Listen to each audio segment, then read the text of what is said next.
Oh, army arties, plunder the booty and stand on the poop deck and whatnot. Alright, talk like a pirate day. We've addressed it. It's happened. Let me talk like a pirate day, mate. No, we're moving on. We're moving on. No, we're not doing that today. Hey, everybody. I'm Rob North. And I'm Chris Miller. And welcome to episode 3 of Thieves, Rogues, and Renegades. Man, where's the time gone? Episode 3 already. Episode 3 already. Chris, how you feeling today? I'm great, man. I'm super excited about this one. I can't Me wait. too. I've been bouncing up and down in my chair all week talking about this guy. Today we are talking about Stede Bonnet. Your boy Stede. Oh, your boy Stede.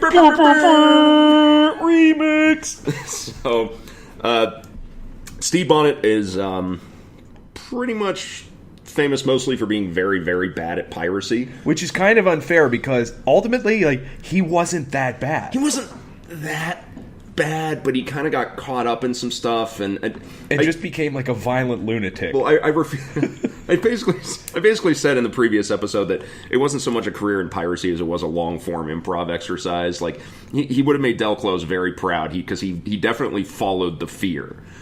He yes-anded his way from beginning to end. So, guys, just a real quick thank you for listening to our previous episodes and sending us all the feedback. I know we've had some sound issues. I think we finally have it worked out. Yeah, I might have nailed this one down. Yeah, but it only took us 2 hours of content to get there. You're welcome. But, we want to say thanks a lot for hanging in there. We're going to get pretty much straight into talking about Stede. Before we do that, just really quickly going over the sources for today's material. As with the previous episode, we've got a general history of the robberies and murders of the most notorious pirates by Captain Charles Johnson, written in 1724. It's a book that highlights most of the famous pirates of the time, possibly written by Daniel Defoe, Charles Johnson being a nom de plume. We also have Stede Bonnet, Charleston's Gentleman Pirate, by Christopher Bird Downey. The Republic of Pirates by Colin Woodard, again, a book we referred to in our previous episode. And Pirates, Privateers, and Rebel Raiders of the Carolina Coast by Lindley S. Butler. That's such a great name. It really is. It's the best name. It is. He was either a 20th century author or he commanded a regiment in the Civil War. I'm not sure. So, what do you say we get straight into the story? Let's get to it. I can't wait. This is Captain so good. Bumblefuck himself, Stede Stede even Bonnet. starts great. I know. First off, a quick apology to Kristen. I hope you're listening. I know that your young daughter overheard me say bumblefuck in the last episode and has been repeating it around the house ever since. And I think you've got no one to blame but yourself because we did obviously state in the preview episode this one was not for children, so this is on you. I can only apologize. So let's get straight into it. So Stede Bonnet. Your boy Stede. And Stede was his real name, S-T-E-D-E. Was born in Bridgetown, capital of the English Caribbean colony of Barbados in 1688. We don't know the exact date, we only know the year. Now, Barbados at this time was the richest and most densely populated of all of England's Caribbean colonies. It was founded in 1627 and pretty quickly became the hub for England's sugar trade, with most of the island covered in sugar plantations. It had a population that was almost 3/4 slaves, and this was kind of the world that Bonnet was born into. It hadn't changed by the time he was born. Now, we know that the Bonnet family was a wealthy landowning group.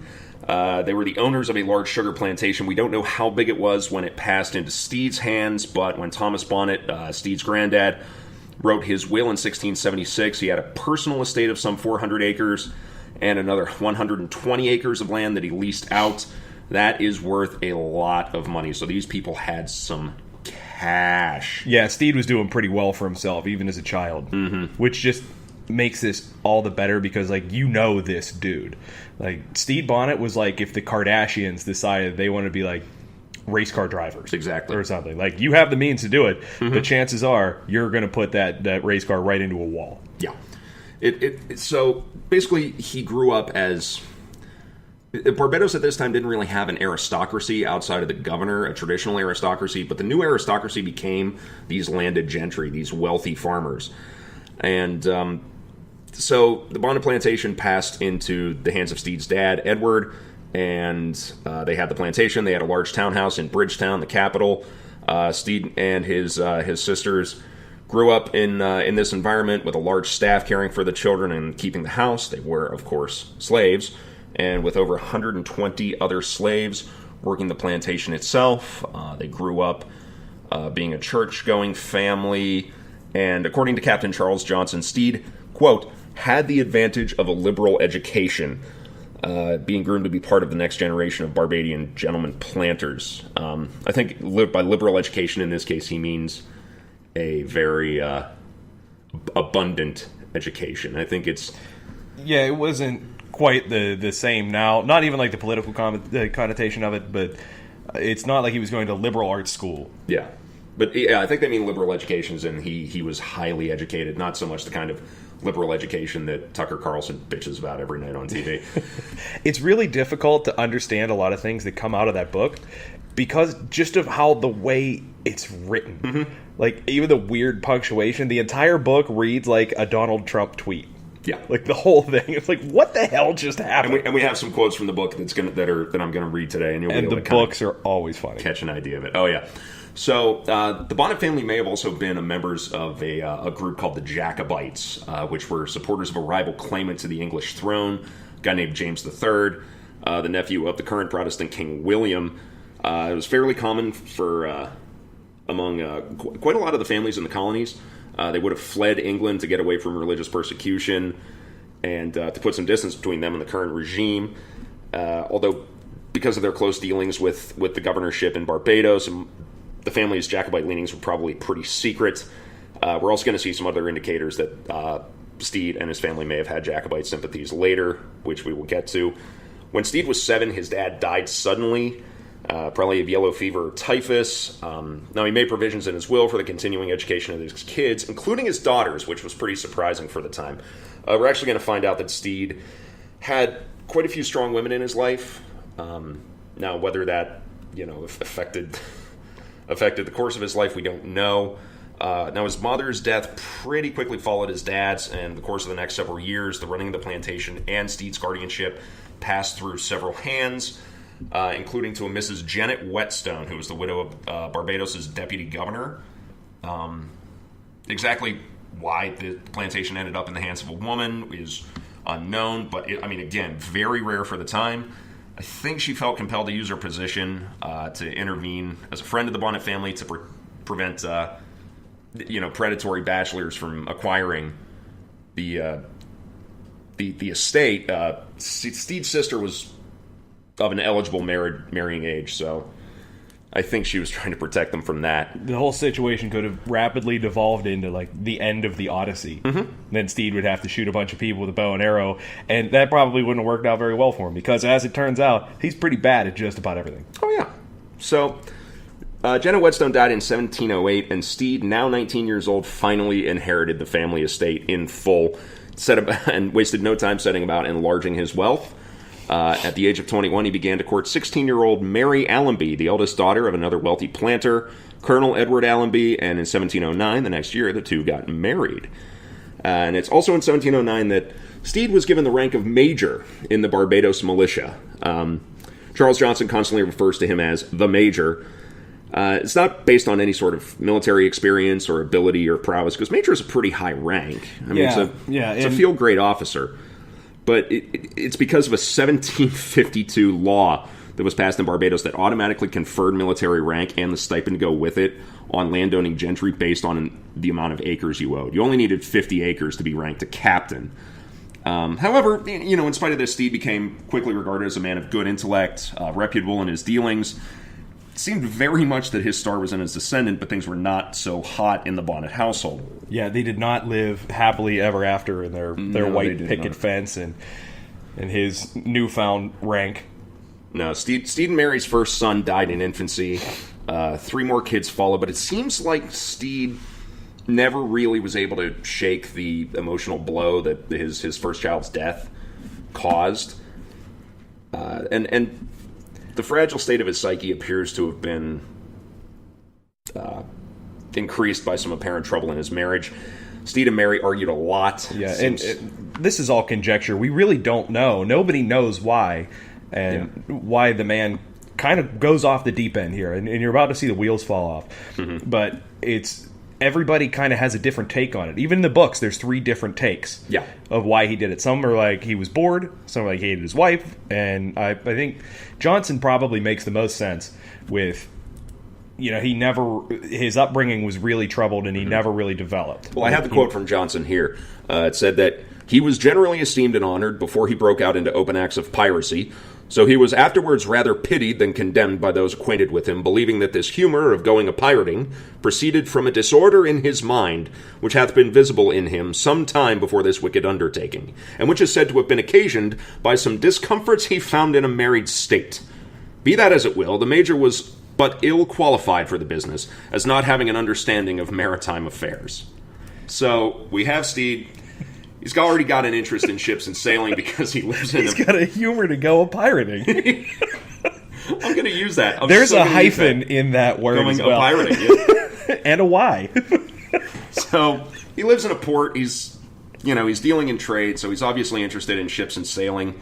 And he's also starting to hear the stories of the famous pirates that are, around this time, really starting to make a name for themselves, sailing out of Nassau. People like Benjamin Hornigold, people like Edward Teach, people like Charles Vane.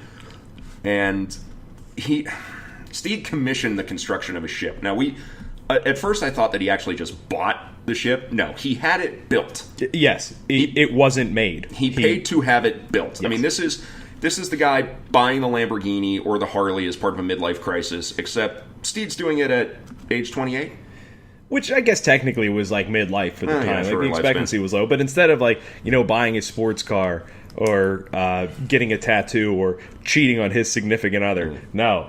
He develops a humor to go a-pirating. But he also claims that he's building this ship to obtain a commission from the governor of Jamaica to go hunting pirates. He's going to be a pirate hunter. Yeah, now he's going to pull the old switcheroo on him. Well, no, it just seems like this is a midlife crisis meets a get-rich-quick scheme meets, quitting your job and going and living in a van for a year. He's got to go find himself, man. Well, he can't sit behind a desk his whole life, man. He's turning into every trust fund kid on Instagram who calls themselves a professional adventurer. Oh.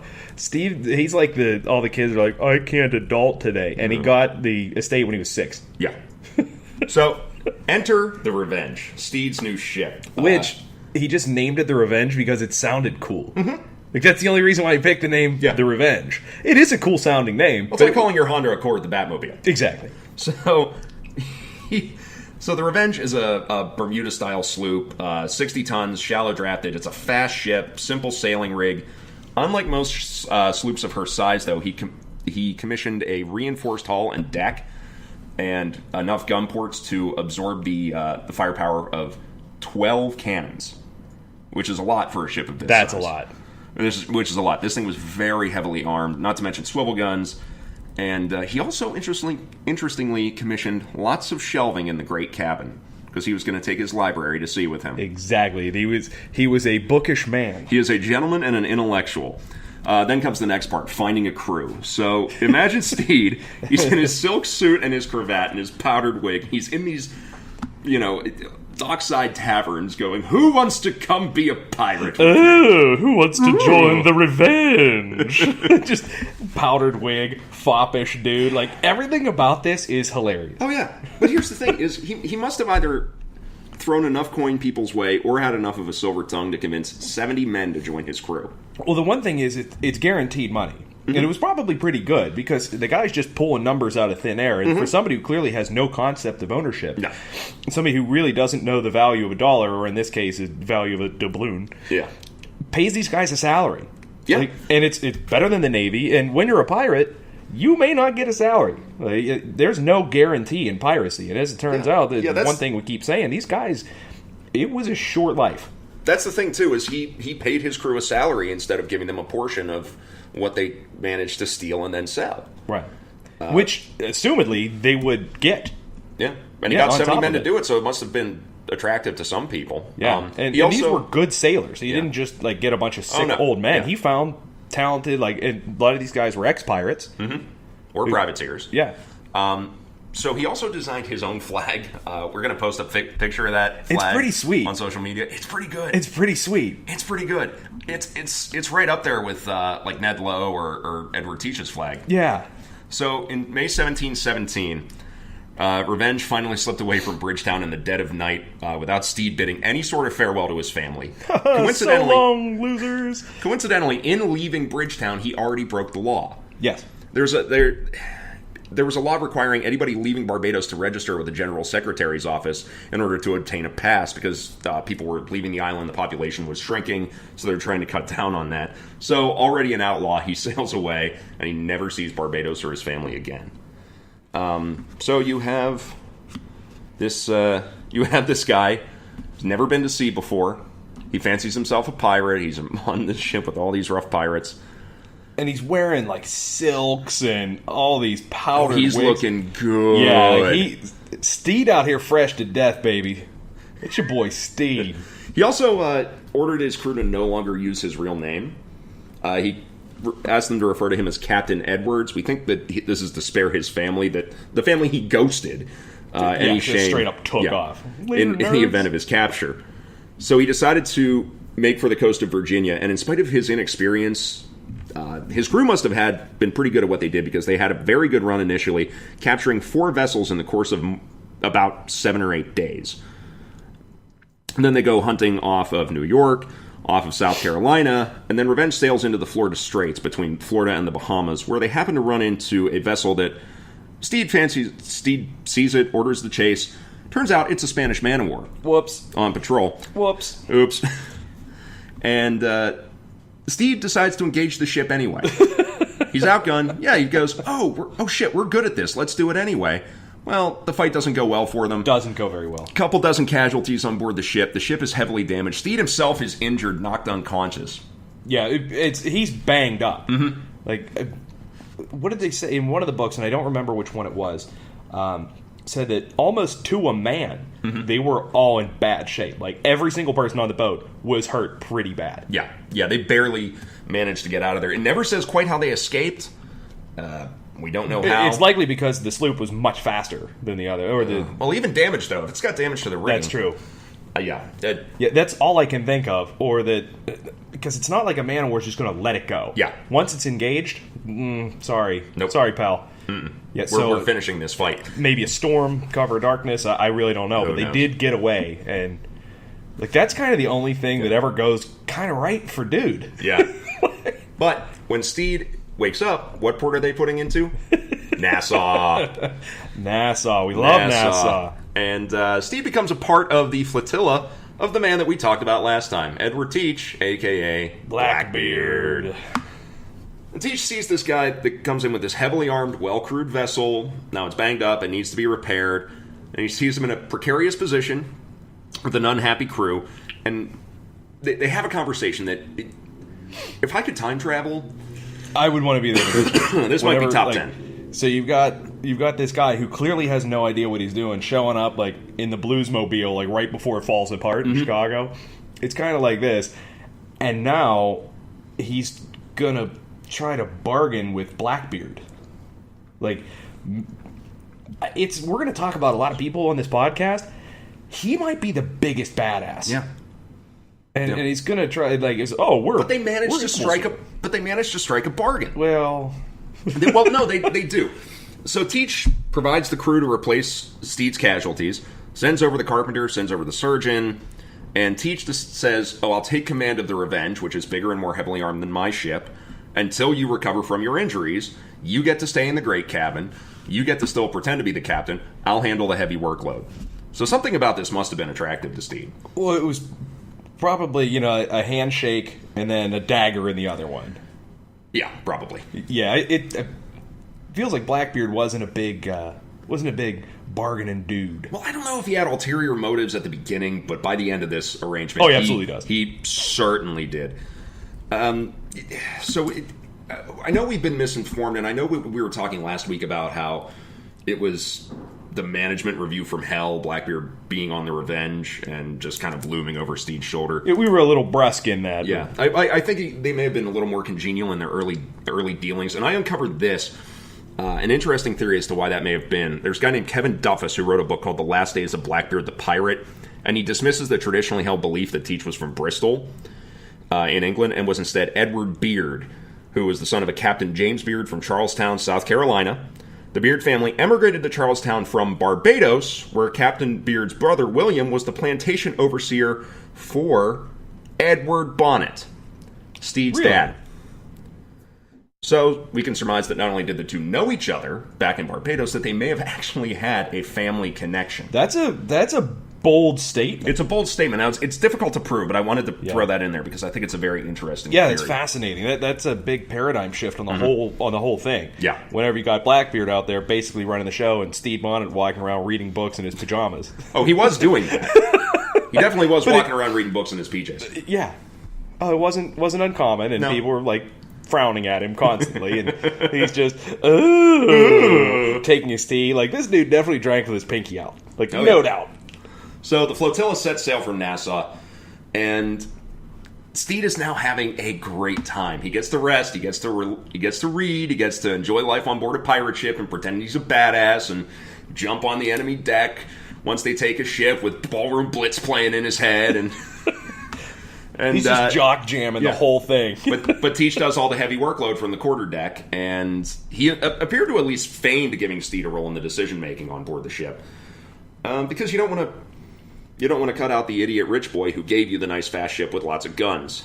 And it's actually in this period that Stede is mentioned in the media of the time for the first time in the Boston Newsletter.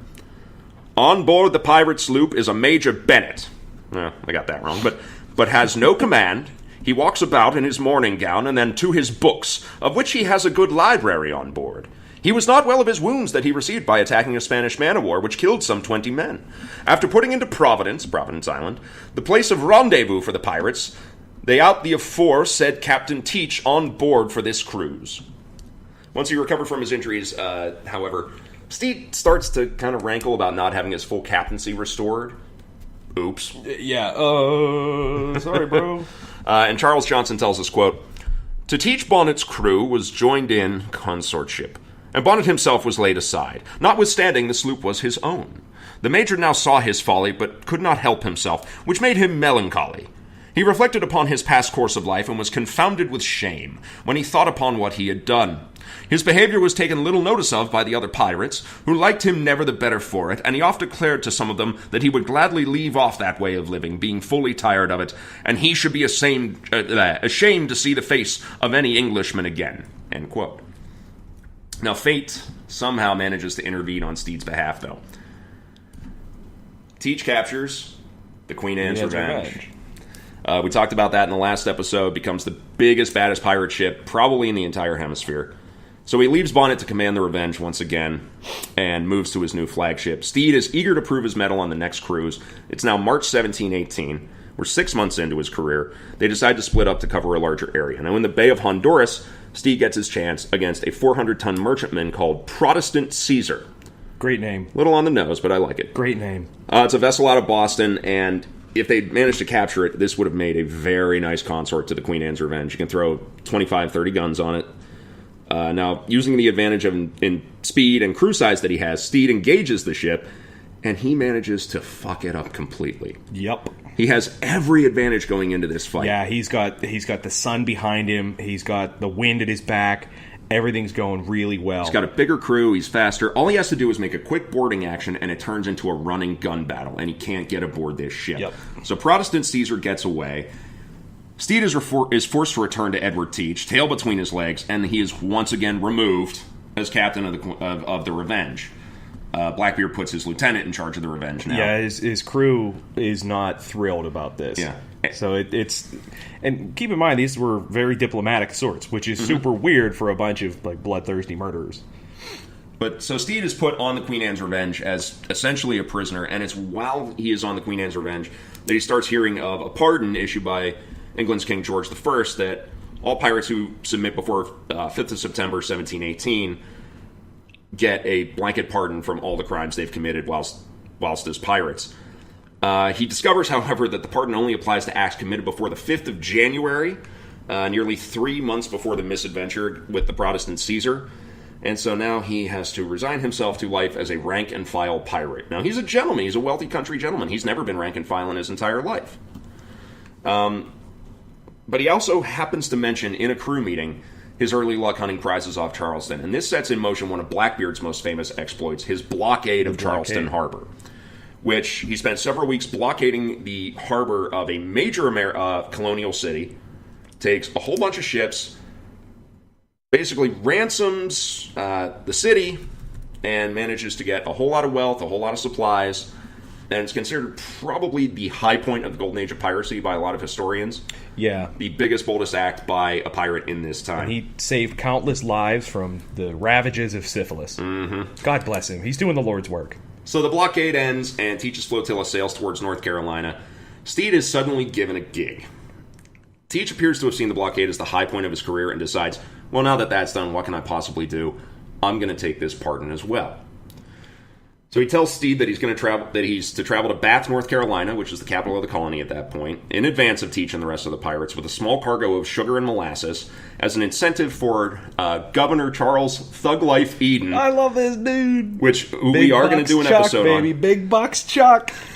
So he can use this bribe to overlook the timing of their indiscretion and sign the pardon for them as well. Now, the next step of the plan is that he's then going to sail to St. Thomas, the island of St. Thomas, which is a Danish colony at this point, and receive a Danish letter of marque to pursue Spanish shipping. So they're going to go legit again. They're going to keep doing what they've done, but they're going to keep it legit.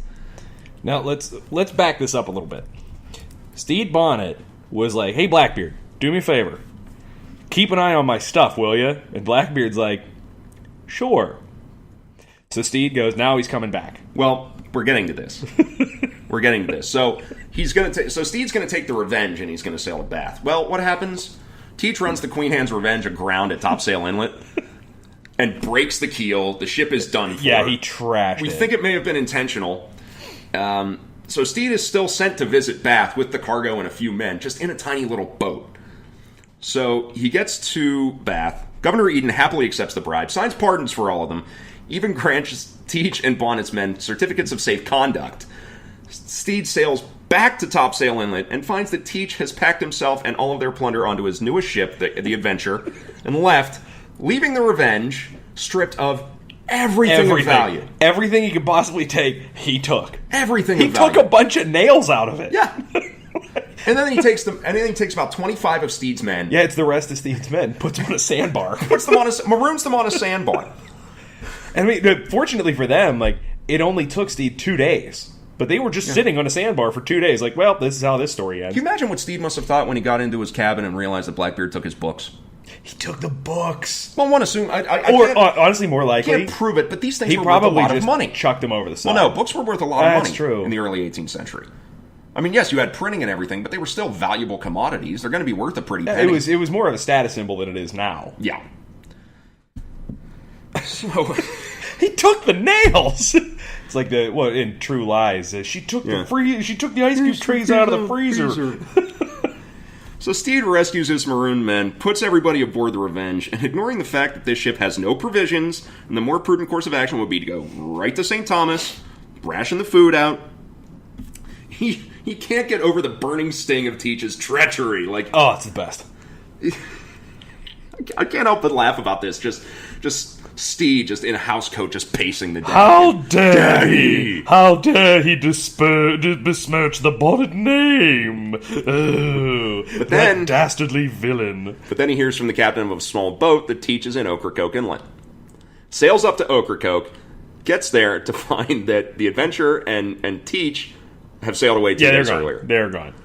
So Teach is headed to Bath to accept the pardon himself. Crew holds a meeting. They decide the only way to reprovision the ship is to head to the trade lanes outside of Virginia, which violates the pardon that Stede has in his pocket. Right. And that they're going to steal the food they need. Now, Teach unwillingly agrees, but he has 3 terms. That one, they compensate any ship they take the goods from with what they're gonna with what I don't know. Out of his pocket. I mean, he must have still had some cash on him. Yeah, he had to because he paid for they did like board a ship. Yeah. And they took some food, salt pork and molasses and flour. But he paid the dude. Yeah. Busted out the wallet, pulled out some traveler's checks, traveler's doubloons. Here you go. He's just making it rain. So, 2, Stede is now referred to as Captain Thomas, Again, probably to try to give himself some deniability against future acts of piracy and try to convince whatever authorities that they may run into that he's still abided by the terms of the pardon. And that 3, the Revenge is renamed the Royal James. Probably for the same reason. Yeah. But this is probably also a nod to Stede Bonnet's Jacobite leanings, because Jacobite is after the Latin Jacobus for James. So, James killing the first mate of a ship called the Francis, which is a ship that Stede Bonnet's crew took soon after this, said, quote, "So when they came into the cabin, they asked me what liquor I had on board. I told them some rum and molasses. So they made bowls of punch and went to drinking of the Pretender's health," the Pretender being James III, exactly, "and hoped to see him king of the English nation, then sang a song or two." So Stede's crew then... Why did he feel the need to include that? I don't know. Hey, what do you got, man? I got some rum. You want to drink to the king? Hell yeah, bro. And then he just started singing. So they go into this frenzy of capturing ships. They captured 13 ships in less than a month, which is a high rate of capture. So at the beginning of August, having acquired a preponderance of goods, a lot of provisions, two more small prize vessels. And the thing is, and we didn't really touch on this before, and I'm not sure which ones happened, like where what port of call they were from. Stede left a calling card with ships that he captured from Barbados. He burned them. Yes. Every ship from Barbados, he burned them.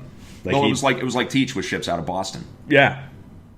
Yeah, he torched every single one of them, whether it was a calling card or because the dude had some pent up stuff going on in there. Torched every single one of them. And also, Teach is one of the Bonnet is one of the only guys that I've ever found in any of the source material who actually made prisoners walk the plank. Mm-hmm. He goes nuts. Yeah, this is where he really starts to break down. He goes off the deep end, and he's developed this weird habit of just torturing everyone. Mm-hmm. All your prisoners, he's torturing you. He's making people walk the plank. Yeah. What does that really accomplish? Yeah, it comes out in his trial that he starts to get very, very cruel with the prisoners he takes. Yeah, it was whenever he swears revenge on Blackbeard, it goes into this really weird place. Something snaps. I don't know if it's a full psychotic break or what. I think it might have been. Now, I mean, it's probably because, like you said, for the first time, he was rank and file. Yeah. And this is all uncharted territory. So between a guy that might never have really, matured. I don't think he was ever well. He might have gone a little like Michael Jackson here. Yeah, without the cute sleepovers. I don't think he was ever well. I think he just completely lost it here. That sounds right. But, so the beginning of August 1718, they take the two prize ships, all their goods, all their provisions, all their loot, and they sail up the Cape Fear River in North Carolina. They remain there for almost 2 months. Now, since the blockade that Teach inflicted on Charlestown, the city had taken a lot of steps to make itself more defensible under the guidance of Colonel Thomas Rhett, the commander of its militia. And when the still outraged citizenry received intelligence that a pirate vessel was holed up in the Cape Fear River, the citizenry, Colonel Rhett, they go to Governor Nathaniel Johnson and ask that an expedition be outfitted to go capture them. So Colonel Rhett puts together 2 8-gun sloops and 130 men, the sloops being the Henry and the Sea Nymph. And on September 26th, they enter the mouth of the Cape Fear River, and what became known as the Battle of the Sandbars begins. That's a fantastic name. Well, you'll see why in a minute. Yeah, it's such a cool name, though. Yeah.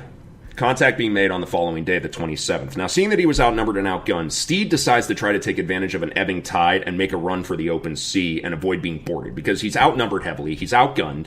If he gets boarded, that's it. Yeah, the guy did have a reputation for running headlong into man of war. Mm-hmm. That's just it's not. Well, he's just going to try to blow past them and make a run. Yeah, it he's didn't go well the last time he was outgunned. He did learn from that mistake. Yes, and it's also Thomas Rhett and the citizenry. Whenever they heard that there was a pirate, it was supposedly a particularly fearsome and successful pirate. They thought it was Teach. They thought it was Teach or Charles Vane. Yeah, nobody thought it was Bonnet, which is both of which bigger slap both of which heads they wanted on a pike. Right. So he's making a run for the open sea, and then the Royal James, in the ebbing tide, runs aground on a sandbar. So he's stuck. So the Henry comes up to try to board her. The Henry gets stuck on a sandbar. And the Sea Nymph, when going to move to help the Henry, gets stuck on a sandbar. This is where the fight gets its name. And it's not like they get stuck and 5 minutes later we're okay. No. It's hours. They It's wait for hours. the You gotta tide wait to till come high back. tide.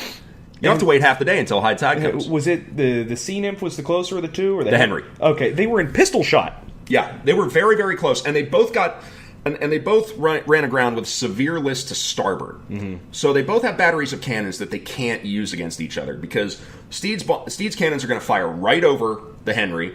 The Henry's cannons are going to fire right into the water and miss the Royal James completely. So it becomes a battle of small arms. And the thing that works But out the in Henry's Stede's deck favor, is totally exposed. Exactly. They're just shooting at they're shooting at Stede's hull. Yeah. And they're leaning over the rail, shooting down onto exposed deck, and that's not pleasant. Now, you are now in a situation where the person that's going to win this fight is the first person to refloat their ship. They've got to wait until high tide. So for 5 hours, this small arms duel goes on until the next high tide comes. And what's the first ship to float? The Henry. It's smaller. It has a shallow draft. It's lighter. So, and then the Sea Nymph also floats as well. They move in. They surround the Royal James, which is now getting up off its own sandbar. And then they start pumping cannon rounds in from two sides. Could you imagine watching that? Can you imagine being on it? Yeah, that would not be pleasant at all. It's hell in an area the size of a school bus. Right. It's terrible. And this is where we see some of that psychosis out of Stede.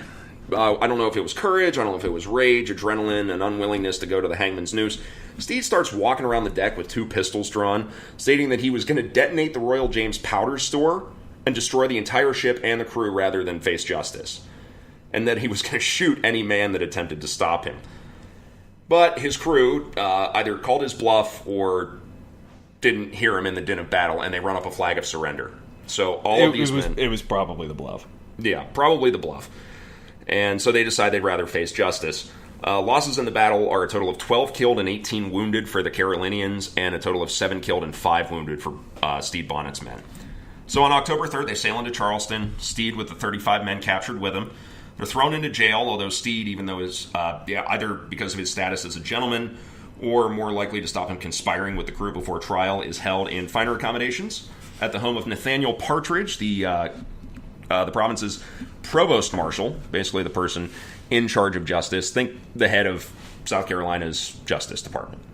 Yeah. That's the equivalent job. Yeah, and it's just because Stede's a wealthy guy, you can't send him to regular people jail. He's got to go to fancy man jail. Now, he's joined there by his bosun, a guy named Ignatius Pell, and David Harriet, his sailing master, both of whom had agreed to testify against the pirates in return for a certain amount of immunity.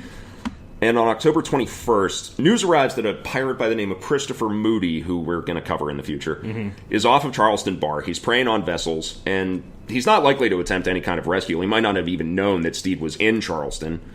Maybe. But 3 days later, disguised as women, wearing some of Mrs. Partridge's shawls. This is... Guys, I got a plan. This is such Bugs Bunny shit. I love it. So Stede and David Harriet is dressed like a sexy girl bunny. They managed to sneak out of the house. At nighttime, they're just walking through the streets going, "Ooh, don't mind us." It's so Monty Python. Yeah. Oh, that Stede is a very naughty boy. They're just talking about like how hot and sexy Stede Bonnet is. So they make it down the streets. They get over the palisade wall, and they have a canoe waiting for them, supplied by a guy named Richard Tuckerman, who was a sympathetic merchant because he was a fence for stolen and smuggled goods. Exactly. He got rich off of pirates. Exactly. He had some ties to, guess who? Yeah. Charles Eden. Yeah. And so they go to Sullivan's Island off the coast of Carolina, and they make camp, and they try to come up with the next steps. Now, I think whenever we say off the coast, it sounds like it's far. You can see it. Mm-hmm. Like, it's still there. If you've ever been to Charleston, you know where Fort Sumter is? Yes. It's right there. It's right there. It's about as far away from the coast as Fort Sumter. It's a mile. You can see it from the beach. Yeah, it's not hard to get to at all. So this big hue and cry goes up over the escape of Bonnet and Harriet. A 600-pound reward, $160,000 in today's money, is offered for their recapture. And Partridge loses his job as provost marshal because when they escape your house, you don't get to keep that job. Yeah. I'm sorry. And so the search for Bonnet goes on, but the trial date of Bonnet's other men is pushed forward, and a Vice Admiralty Court is convened on October 28th with a fellow named Judge Nicholas Trott presiding. It's important to note that this probably wasn't a very fair trial, because Trott had a reputation for being a self-righteous bully, very religious, and the entire jury is made up of wealthy merchants, most of whom probably had lost money due to piracy at some point in the recent past. So, a bit biased. Little bit. So in the course of an 8-day trial, 29 of the 33 men were found guilty of piracy and sentenced to death. On November 8th, all 29 went to their deaths dancing the hempen jig. Now, eventually somebody noticed the campfire smoke coming off of the northern tip of Sullivan's Island. And on November 6th, they get Colonel Rhett and another band of men in small boats. They dispatch them to the island. They sneak up on Stede's campsite. Stede sees them, fires a pistol, and then gets 30 muskets fired back at him. Yeah. They miss Stede completely. Which, I know, that guy's luck. Who knows why. They shoot David Harriet in the head and kill him instantly. Harriet's put down. And a couple slaves as well that were attending the camp, probably some of Richard Tuckerman's slaves. And Stede surrenders to Colonel Rhett for the second time. Now, this time, there's not going to be an escape. No. Stede's trial is convened on November 10th. He enters a plea of not guilty on both of the main charges he was up against, charging for piracy of the two ships they could prove that he took. This is while he's feverishly writing off like these really pathetic letters to people, including to Rhett. Yeah, including Colonel Rhett and Governor Johnson. And Rhett, at one point, felt so bad. He said, like, this letter was so pathetic. He offered to take Stede Bonnet to London for another trial, which we don't get to that. But Rhett, the man that caught him twice, who is a very skilled pirate hunter, felt so bad for this dude. He's like, let's just go. Like, I'll put him on my boat. Let's get him. He had a lot of people in Charleston that were very sympathetic to him because he's this Robin Hood figure. And like, if Robin Hood sucked. Well, if Robin Hood sucked it. And then went nuts and like started ripping out people's fingernails and then making them walk the plank. And was also, rich himself. Now, he writes this incredible letter to Governor Johnson that I'm not going to read here, but what we will do is I'm going to do a little dramatic reading of it, and I think we're probably going to post it on social media. And I think that's going to be really fun. We can do that for YouTube.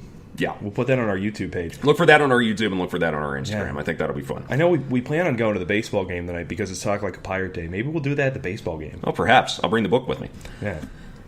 So, this trial starts on November 10th. Stede enters a plea of not guilty on both charges, spends the entire day passionately denying his guilt, despite the testimony of Ignatius Pell, the captains and first mates of both of the prizes he was officially charged with taking.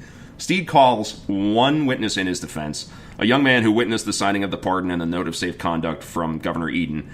And Stede summarized his defense thus, and this is from the court transcripts. Do you want to give me an example of a Stede Bonnet voice? Oh, Governor, please, I beg of you. All right, we're going with Stewie Griffin here. All right, very good. Like I said, it was going to be like Stewie, but slightly more effeminate. And it follows. May it please your honors and the rest of the gentlemen, though I must confess myself a sinner, and the greatest of sinners, yet I am not guilty of what I am charged with. As for what the boatswain says, relating to several vessels, I am altogether free, for I never gave my consent to any such actions, for I often told them, if they did not leave off committing such robberies, I would leave the sloop, and desired them to put me on shore. As for Captain Mannering, I assure your honors it was contrary to my inclination. When I cleared my vessel at North Carolina, it was for St. Thomas, and I had no other end or design in view but to go there for a commission. But when we came to sea and saw a vessel, the quartermaster and some of the rest held a consultation to take it, but I opposed them, and told them again I would leave the sloop, and let them go where they pleased. For as the young man said, I had my clearance for St. Thomas. I just realized who our Stede Bonnet sounds like. Oh, God, who? George Takei. Oh, my. Oh, my. Oh. That wasn't my intent. Sorry. That wasn't my intent. I am a big fan of George, and I really hope he never hears that. Oh, God. Oh, my. Oh, my. And the podcast has come off the rails at the 44-minute mark. So, alas, the jury's unmoved. At the end of the day, the foreman returned a verdict of guilty on the first count. Now, the court reconvened the next day to try him on the second account. He changes his plea to guilty.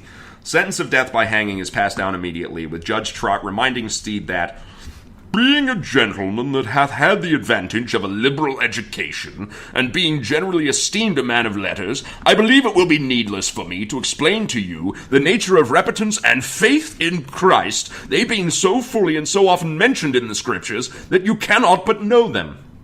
And he ends with the proclamation, that you, the said Stede Bonnet, shall go from hence to the place from whence you came, and from thence to the place of execution, where you shall be hanged by the neck till you are dead, and the God of infinite mercy be merciful unto your soul. Fun fact, this is still how they do it in Texas. Oh, it's still a quote. And so it came to be that on December 10th, 1718, Stede Bonnet, gentleman pirate, misadventurer extraordinaire, Captain Bumblefuck himself, your boy Stede, was hanged at White Point in Charleston. And that's the Stede Bonnet story. Oh, man, it's so good. It's so good. It's so good, because dude just sucks. Yeah, it's so good. He ended up being much more of a sympathetic figure than I did feel like the more we got into it, like I kind of felt bad for the dude. Yeah, I feel a little bad for him, because he's clearly not well. Yeah, he was not banging on all 8 cylinders. Yeah, and he ends up subject to the machinations of other people, which he walked into a little too easily. Mm-hmm. And also, it was like Cabin Boy if they went to Nassau instead of Hawaii. Oh no, a fancy lad. Fancy lad. What the hell what did they sail across with all the monsters in it in Cabin Boy? Hell's Bucket. Hell's right? Bucket. Thank you. Is that right? Because if it's not, like, I'm going to get a tweet about that. Well, I don't know. I think we're going to get like the one Cabin Boy fan. I'm going to have to watch he's gonna Cabin be Boy pissed again. off. I haven't seen it in a really, really long time. Is it like online? Can we stream it? Do I have to buy it? I might own it on VHS. To be honest with you, we'll find it. We'll find it. If you guys have not seen Cabin Boy, I'm telling you, watch you some Cabin Boy. But also, let's think about what we've learned from the Stede Bonnet story. And I think that is, being rich doesn't qualify you to do a certain job. And I think that's we can't all be Batman. And I think that's really important to state this day and age. And guys, I think that's going to wrap it up for today. Thanks to everyone for listening. We hope you enjoyed the story of Stede Bonnet as much as we did. And our reference to Cabin Boy. Yeah, stay tuned for that little dramatic reading of his letter to Governor Johnson of Yeah, South we'll figure Carolina. out where we're going to put that together, because I think that's going to be fun. Yeah, that's going to be a good time. Thanks again always to our friends, the Bloody Seamen, Pittsburgh's premier purveyors of pirate punk, for allowing us to use their songs at the intro and at the end. Go on iTunes, find both of their albums, follow them on social media. Speaking of social media, Chris, where can the good folks out there find us on social media? Well, I tell you what, if you want to look us up, you can find us on Twitter at PodcastTRR. We update that one pretty regularly. We're going to be dropping all our stuff from there. We are not on the big majors yet. That is subject to change. We're just trying to get some content under our belt, so you can find us on our SoundCloud page. You can go ahead and search us on Facebook. On Facebook, you're going to see a lot more of our... basically the show notes. We're putting all our stuff up there. You're going to see the pictures. You're going to see a couple of the links. Mm-hmm. Again, I'll share links to all of the source material. I'm going to post a photo of Stede Bonnet's flag. I'm going to post another little photo of Stede Bonnet showing off the goods. I found another really good one. Yeah, the woodcutting his is great, but the other one with the mustache. Oh yeah. Did you see? It looks. It's like a cross between Raleigh Fingers and Salvador Dali. It's great. So go ahead and find us there, and also on Instagram at TRR Podcast. You can find us there. So we're going to be posting some pictures and some short videos. We'll probably put the dramatic reading on there if we can keep it fairly short. But definitely find us on YouTube. If you don't want to get SoundCloud, which there's really no excuse for, it's free. Come on, people. You can find all of the audio to our episodes on YouTube. So you can look us up there at TRR Podcast. Or, sorry, that one's actually under Thieves, Rogues, and Renegades. Thieves, Rogues, and Renegades. We get to use our the full name. Whole long name, thanks to our good friends at YouTube. So you can search us there and watch all the episodes we've posted thus far. We'll be putting a couple videos up there, so we're going to keep that one updated. There's some fun stuff. Yep, you can also find me on Instagram at Meatneck and on Twitter at Meatneck2. You can find me on Instagram at Nightlife Commando, and if you really want to say hi on Twitter, You can find me running the Renegades of the Rotunda page at PGH Renegades. All right. So we invite you to join us next time, where we're going to break down a little bit of the difference between pirates and privateers. Yes, they are different things. They are quite different, but also very similar in some respects. So Yeah, we're we've going been to take talking a little lot time. about it. It's only fair that we kind of hash it out a little bit. Yep, we're going to take some time to go over that. Everybody, thank you once again for listening. I'm Rob North. And I am Chris Miller. Until next time, we invite you, as usual, with us, you, and your boy Steve, to hold fast.